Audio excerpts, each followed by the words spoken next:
स्वागत है मित्रों। फिजिक्स की श्रृंखला में कार्य तथा वेग के अंतर्गत हमने पूरा नियम और प्रोसेस उसके रूल बता दिए थे। आज उस पर आधारित न्यूमेरिकल शुरू कर रहे हैं। अच्छे से पढ़िएगा, आप लोगों को समझ में आएगा, इसकी पूरी गारंटी है। आप लोग वीडियो को अंत तक देखिए और समझिए। ऑप्शन दे देंगे, आप लोग भी लगाते रहिएगा और बताइएगा कि कितना आया कितना नहीं आया। रिस्पांस जरूर दीजिएगा। Speed and velocity, speed and velocity से संबंधित क्वेश्चन करा रहे हैं। देखिए पहला क्या कह रहा है कि ध्यान से सुनिएगा प्रश्नों को। यदि कोई कार 72 किलोमीटर प्रति घंटे की रफ्तार से चल रही है और 5 सेकंड बाद उस पर ब्रेक लगा दिया जाता है, तो उस कार पर आरोपित मंदन का हमने जिक्र किया था कि त्वरण अगर ऋणात्मक हो जाए तो मंदन प्राप्त होता है।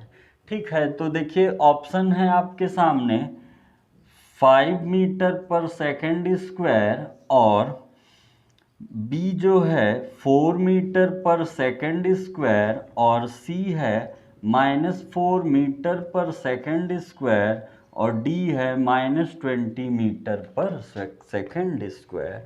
तो देखिए कार यानी जो वेग दिया है, अभी हम ये नहीं बता रहे हैं कि प्रारंभिक या अंतिम वेग है, 72 किलोमीटर पर आवर है। ठीक है, 72 आप लोग जानते हैं मीटर पर सेकंड में चेंज करने के लिए आप 5/18 से गुणा करा सकते हैं मीटर पर सेकंड। ये 4 बार जाएगा और 5 चौक 20 मीटर पर सेकंड, और जो समय है वो 5 सेकंड है। रूल एक आप जानते हैं, v = u + at। हमें a फाइंड करना है। अच्छे से लिखेंगे तो v - u upon t = a। ये जो वेग है आपका, ये होगा प्रारंभिक वेग, u दिया है। v 0 होगा क्योंकि अंतिम वेग समाप्त हो जाएगा। तो आप क्या कहेंगे, a = v यानी होगा 0, u होगा 20 अपॉन t होगा 5, 4, a = -4 मीटर पर सेकंड स्क्वायर। तो आपका जो राइट आंसर होगा वो सी होगा। ओके मित्रों, नेक्स्ट। आप लोग भी लगाते चलिए साथ साथ, तो बोर नहीं होंगे और हर एक बात क्लियर होती चली जाएगी। अगला प्रश्न मैं पढ़ रहा हूं, ध्यान से देखिएगा। यदि किसी कण पर कार्यरत दो वेगों क्रमशः 5 मीटर पर सेकंड तथा 12 मीटर पर सेकंड का परिणामी 13 मीटर पर सेकंड है। ठीक है, दो वेग है। एक है, मान लीजिए एक u है 5 मीटर पर सेकंड और एक v है 12 मीटर पर सेकंड। जो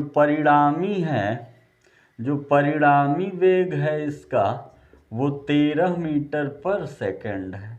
तो कह रहा है प्रथम और दोनों कोणों के बीच का कोण बताना है। A दिया गया है 90 डिग्री, B दिया गया है 45 डिग्री, C दिया गया है 30 डिग्री और D दिया गया है 0 डिग्री। जैसा कि आप लोग जानते हैं कि अगर ये A हो, ये B हो और ये R हो, तो एक रूल निकल के आता है R² = A² + B² + 2AB cos theta. तो हमें इस थीटा की गणना करना है। यहाँ A U प्रदर्शित कर रहा है और B D प्रदर्शित। तो R² = U² + V² + 2UV cos theta. तो R square is equal to U कितना दिया है 5 का स्क्वायर, आर परिणामी भी दिया है 13 का स्क्वायर प्लस 12 का square, 2 into 5 into 12 cos theta 169 is equal to 25 plus 144 plus ये हो जाएगा 120 कॉस थीटा। आप जानते हैं ये 169 ये cancel, cos theta is equal to 0 और कॉस थीटा 0 कब होता है 90 डिग्री पर। तो जो दोनों वेगों के मध्य बना कोण समकोण होगा, 90 डिग्री होगा। आपका राइट आंसर क्या आ जाएगा 90 डिग्री। नेक्स्ट ध्यान से देखते चलिए, अगर स्क्रीनशॉट लेना हो स्क्रीनशॉट ले लिया करिए, नहीं तो लगाते चलिए।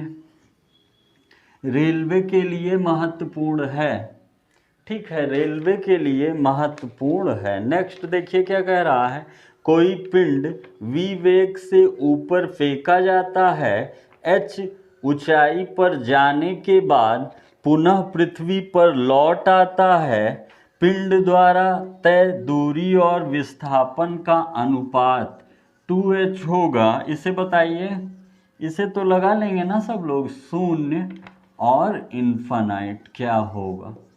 हमने दूरी बताया था, एक बार याद दिला दें, दूरी जो होगा वो प्रारंभिक और अंतिम बिंदु के बीच जितने भी पथ को चला होगा वो दूरी होगा, लेकिन जो विस्थापन होता है वो न्यूनतम होता है। तभी हमने बताया था कि दूरी और विस्थापन का अनुपात 1 के बराबर या 1 से बड़ा होता है। तो देखिए, जैसे मान लीजिए कोई पिंड है, ठीक है, ये h हाइट तक फेंका जाता है, फिर इसी हाइट नीचे आता है h, तो देखिए इसी पथ पर वापस आ जाता है। तो दूरी जो होगी, दूरी तो h प्लस h 2h हो जाएगी, लेकिन जो हम विस्थापन पर आएंगे तो जहाँ था वहीं है, मतलब विस्थापन शून्य है, तो दूरी और विस्थापन का अनुपात बताना है। तो दूरी तो 2h है और विस्थापन 0 है, इन्फानाइट, यानी आपका राइट आंसर क्या हो जाएगा डी हो जाएगा। ओके मित्रों, नेक्स्ट ध्यान से देखते चलिए, समझते चलिए, लगाते चलिए और हर एक बात का अनुसरण करते चलिए। क्वेश्चन नंबर 3 कह रहा है, कोई पिंड v वेग से ऊपर फेंका जाता है, 3 हो गया। 4 देखिए, किसी गेंद को 5 मीटर पर सेकंड के वेग से 19.6 मीटर ऊंची एक इमारत की छत से अनुप्रस्थ प्रक्षेपित किया जाता है, वह गेंद धरातल तक पहुंचने में कितना समय लेगी। प्रश्न को समझिएगा, एक कोई छत है और फिर ये उसकी हाइट है, ठीक है, हाइट दी गई है 19.6 मीटर, ऊंची इमारत है, एक गेंद को यहाँ से फेंका जाता है 5 मीटर पर सेकंड से, और ये जो इमारत जो कितना समय लेगी टी पूछा है, ये ऐसे गति करते हुए इस ओर आएगी। आपका ऑप्शन है √2 सेकेंड और 2 सेकेंड और √3 सेकेंड और डी दिया है 3 सेकेंड। आगे देखिए, अब देखिए एक रूल है, आप लोग को हमने बताया था v is equal to ut plus half, sorry s is equal to ut plus half at square, ठीक है।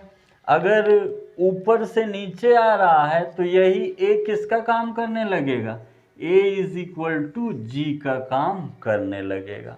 हाइट दी गई है कितना 19.6 मीटर, u यहाँ पर u 0 हो जाएगा, तो 0 इंटू टी 1/2, a को हम जानते हैं 9.8 इंटू टी स्क्वायर, 2 से कैंसिल करेंगे 2, 4 9 हो जाएगा 4.9, ये 0 हो गया, ये अपॉन में आएगा 19.6 4.9 टी स्क्वायर, ये कैंसिल होगा 49, कितनी बार जाएगा 7 बार काटिए, 7 7 जा 49, 2 कितना बचा 3, नहीं 7 दूनी 14, 5 7 8 56, 7 चौक 28, t is equal to 4, root में 4, t is equal to 2 second. तो आपका जो राइट आंसर होगा वो 2 सेकेंड होगा। ठीक है मित्रों, नेक्स्ट वीडियो रोक करके लिख लिया करिए, आप लोग का समय बर्बाद ना हो इसलिए हम स्पीड से बताते चल रहे हैं, या वीडियो की स्पीड भी बढ़ा सकते हैं, ऑप्शन है आपके पास। क्वेश्चन नंबर 5 देखिए, कह रहा है एक ऊंची इमारत के शीर्ष से एक गेंद 9.8 मीटर पर सेकंड स्क्वायर के समान त्वरण से गिराई जाती है, 3 सेकंड बाद उसका वेग कितना होगा। ठीक है, एक गेंद इतने त्वरण, यानी जो एक इमारत है उसको 9.8 उसका फिक्स होता है, जी दे दिया है 9.8 मीटर पर second square, T 3 second, you 0 होगा, वी पूछ रहा है। ऑप्शन है ए दिया गया है 28.5 मीटर पर सेकंड, बी दिया है 26.4 मीटर पर सेकंड, सी दिया है 30.0 मीटर पर सेकंड, डी दिया है 29.4 मीटर पर सेकंड। सोचिएगा, एक रूल होता है v स्क्वायर बराबर यू स्क्वायर प्लस 2GS या h। ठीक है, हमें क्या पूछना है, कह रहा है उसका वेग कितना होगा। ठीक है, उसका वेग कितना होगा, तो ध्यान दीजिएगा, आप जानते हैं v square is equal to U square, U square कितना है, u तो 0 हो जाएगा, प्लस 2g, g कितना है, g तो 9.8 है ना, इनटू आगे क्या कह रहा है कि समान त्वरण से गिराई जाती है, 3 सेकंड पश्चात उसका वेग कितना होगा। t कितना दे दिया है,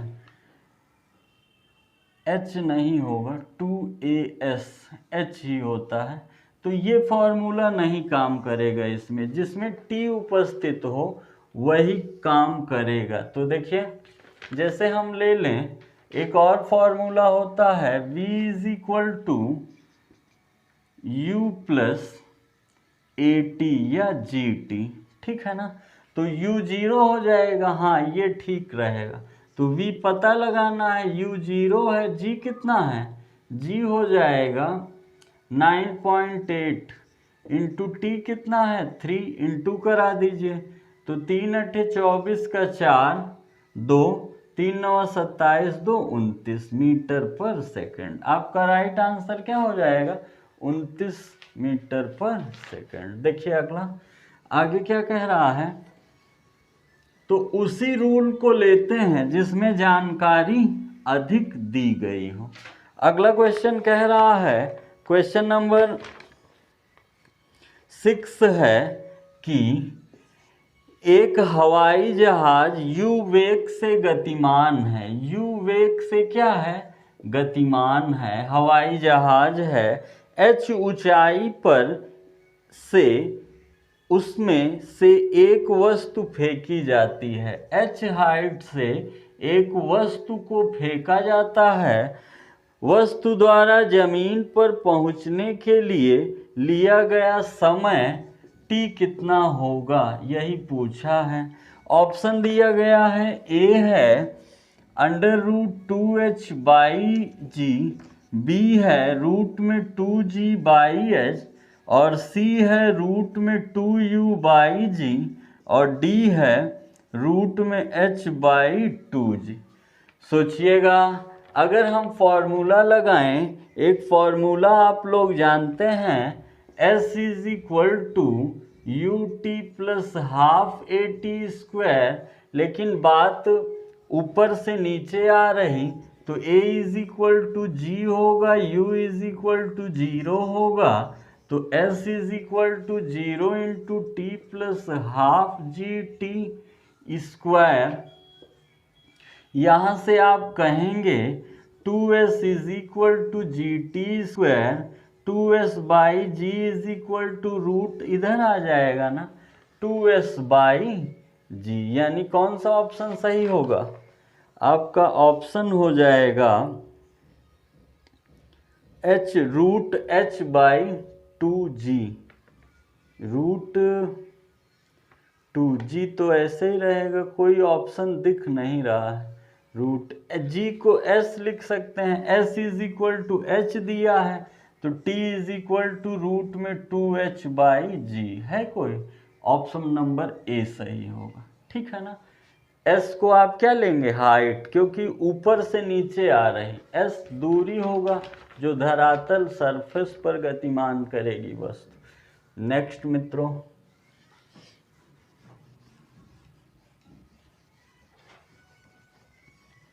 क्वेश्चन नंबर 7 देखिए, ध्यान से देखिएगा, विचार करिएगा और बताइएगा समझ में आ रहा कि नहीं। क्वेश्चन नंबर 7 देखिए, एक पत्थर एक भवन की छत से छोड़ने पर पृथ्वी की सतह तक गिरने में t बराबर 4 सेकंड लेता है। ऊपर से वस्तु आ रही, अगर नीचे से ऊपर जाएगा तो निगेटिव हो जाएगा जी, हमने बताया था। अगर ग्रेविटेशनल के विरुद्ध कार्य करेगा तो निगेटिव हो जाएगा, अगर गुरुत्वाकर्षण की तरफ आएगा तो पॉजिटिव हो जाएगा। तो भवन की ऊंचाई h हमें बताना है।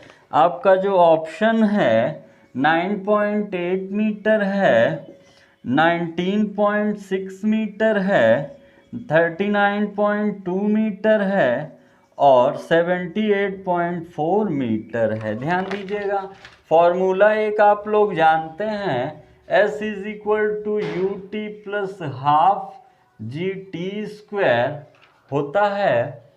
आगे देखिए, t दिया गया है, u 0 हो जाएगा, ठीक है ना, u क्या होगा? 0 हो जाएगा। u is equal to 0, s is equal to h, h is equal to 0 into T 4 दिया है हाफ, g तो फिक्स है ना, 9.8 इंटू टी कितना है? 4 का स्क्वायर। तो आप लोग जानते हैं ये खत्म हो जाएगा, 1/4 9.8 इंटू 16, ये 8 हो जाएगा, इंटू करा दीजिए, 8 अठाई 64 का 4 6, 8 9 72 और 6 78, मतलब 78.4 मीटर, यही आपका आंसर होगा। नेक्स्ट मित्रों, प्रश्नों को ध्यान से सुना करिए, पूरा प्रश्न लिख नहीं रहे हैं, लिखने पर थोड़ा समय ज़्यादा जाएगा। अगला देखिए, क्वेश्चन नंबर 8, एक क्रिकेट की गेंद को ऊपर फेंकने पर यह 5 मीटर की अधिकतम ऊंचाई तक पहुंचती है, गेंद का प्रारंभिक वेग।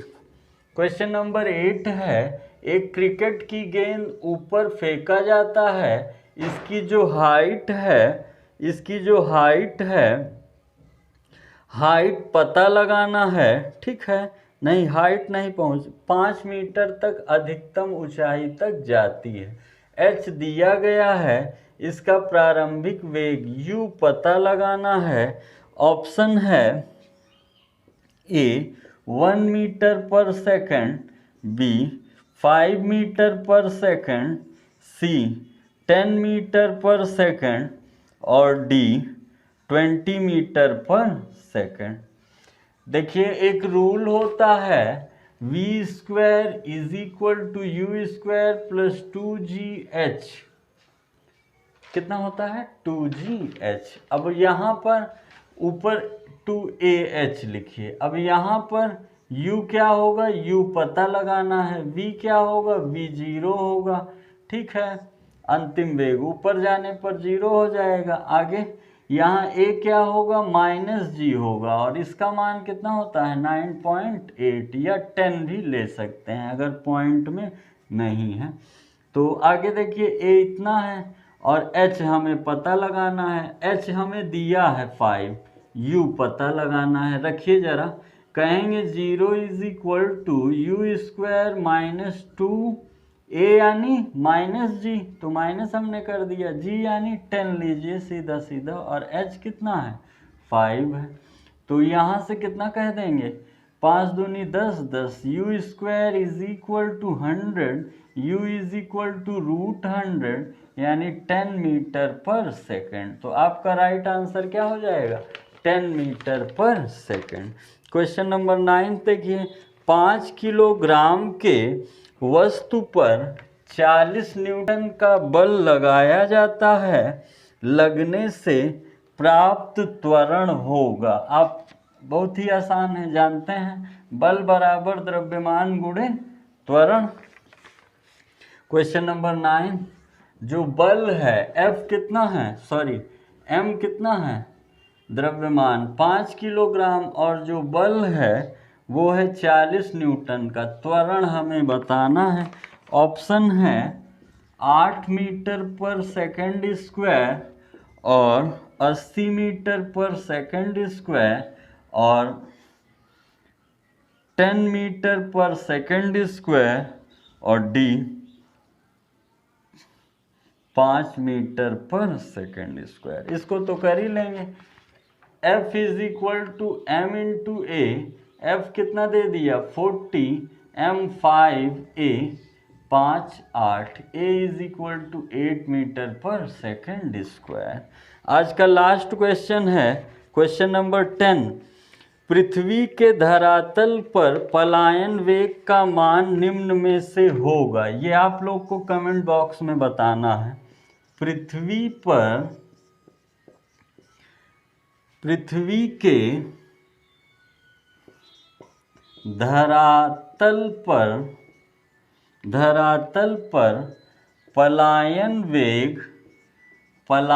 वेग का मान होता है। ऑप्शन दे रहे हैं, ए दिया गया है 1 किलोमीटर पर सेकंड, बी दिया है 11.2 किलोमीटर पर सेकंड, सी दिया है 8.8 किलोमीटर पर सेकंड और डी दिया है 3.6 किलोमीटर पर सेकंड। आपको कमेंट बॉक्स में बताना है कि पृथ्वी के धरातल पर पलायन वेग का मान कितना होगा। मिलते हैं एक नए चैप्टर के साथ, इसके संबंधित न्यूमेरिकल और भी कराते रहेंगे, और तब तक आप लोग इतने न्यूमेरिकल लगाइए, सॉल्व करिए, तैयार करिए रेलवे की परीक्षाएं। समय जल्दी जल्दी बीत जाएगा, आप लोग जान नहीं पाएंगे, इसलिए तैयारी पहले से रखिए, ठीक है। एडमिट कार्ड का वेट ना करिए, परीक्षाएं होंगी, आप लोग देख रहे होंगे लगातार परीक्षाएं हो रही हैं, तो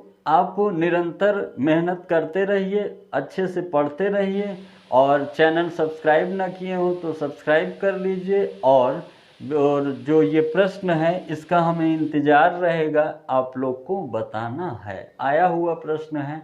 और अगला हमारा टॉपिक होगा कार्य ऊर्जा, ठीक है, कार्य शक्ति ऊर्जा के साथ मिलते हैं एक नए ऊर्जा के साथ। बहुत बहुत धन्यवाद।